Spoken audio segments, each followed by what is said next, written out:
So if you're only missing one tooth, why a dental implant over a traditional bridge? What are the advantages?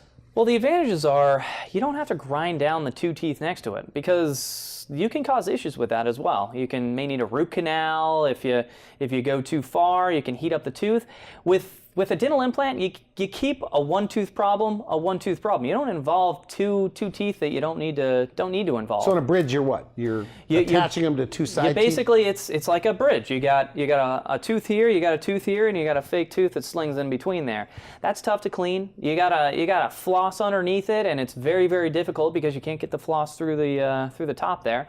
So it's very difficult to clean, and sometimes you can get bone loss around it. You can get the gum disease that we were talking about earlier around it, because it's tough to clean, and you do end up grinding down the teeth around it. It's really, if it were my mouth, I'd get a dental implant. So if it was somebody in your family and they were only missing one tooth, every single time you would do a dental implant? I would do a dental implant, yeah. Because a dental implant, it's something that, it's not so much a patchwork like the bridge is.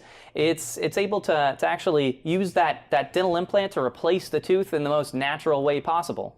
Is that the future of dentistry? Like no more bridges, traditional bridges? It is the present of dentistry. I mean, there's still plenty of bridges being done, and there's certain situations where bridges may be beneficial, but I'd say 9 times out of 10, I'd recommend an implant. What about cost? I mean, which one costs more?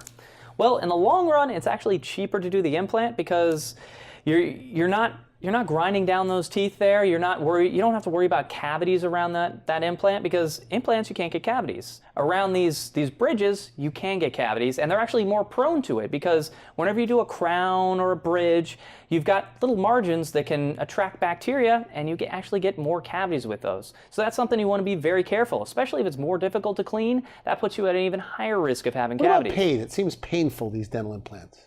A lot of times, very minimal pain. Most patients, they go back to work the next day.